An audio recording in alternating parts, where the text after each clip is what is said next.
भगवान म्हणले, धर्मा अनेक पातकं घडली रे.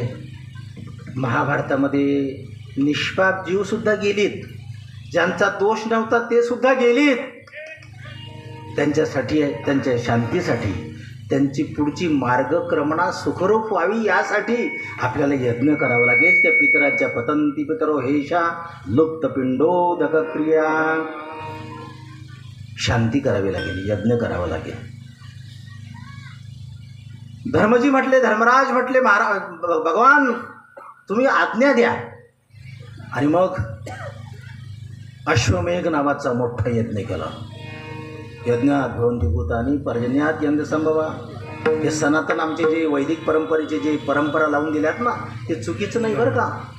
त्यामध्ये काहीतरी विज्ञान पण आहे आणि अध्यात्मसुद्धा आहे.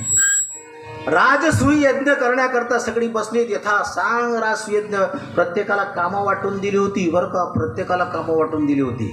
आणि भगवान आयोजक होते. हो, जिथं आयोजक भगवान होते तिथं काय कमी.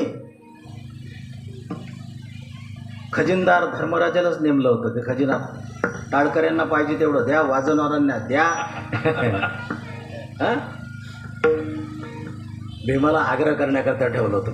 भीमदादा आपल्या पंक्तीमध्ये सगळे बसल्यानंतर धर्माने सांगितलं की भीमा सगळ्यांना यथा सांग जेवण झालं बरं का, यथा सांग जेवण झालं पाहिजे, अगदी सगळी तृप्त झाली पाहिजे. भीमा ही सगळी जबाबदारी तुझी. भीमाला काळजी करू नका. मग भीमदादा ती गदा हातामध्ये घेऊन पंक्तीमध्ये फिरायचं नाही काय. आणि पंक्तीमध्ये कोणाला काही कमी पडते का, कोणाला काही जे व्यवस्थित जेवतात की नाही. आता भीमदादा बरं तू काय आपल्या 3 दिवसाचा किंवा 7 दिवसाचा कार्यक्रम थोडा होता, महिनाभर. हो, अश्वमेध यज्ञ महिनाभर चालू असलेला हा अश्वमेध महायज्ञ. आणि दररोज पंचपक्वान्नाची जेवणं भीमदादा पंक्तीमध्ये फिरायचे. व्यवस्थित वाढतात की नाही, सगळं व्यवस्थित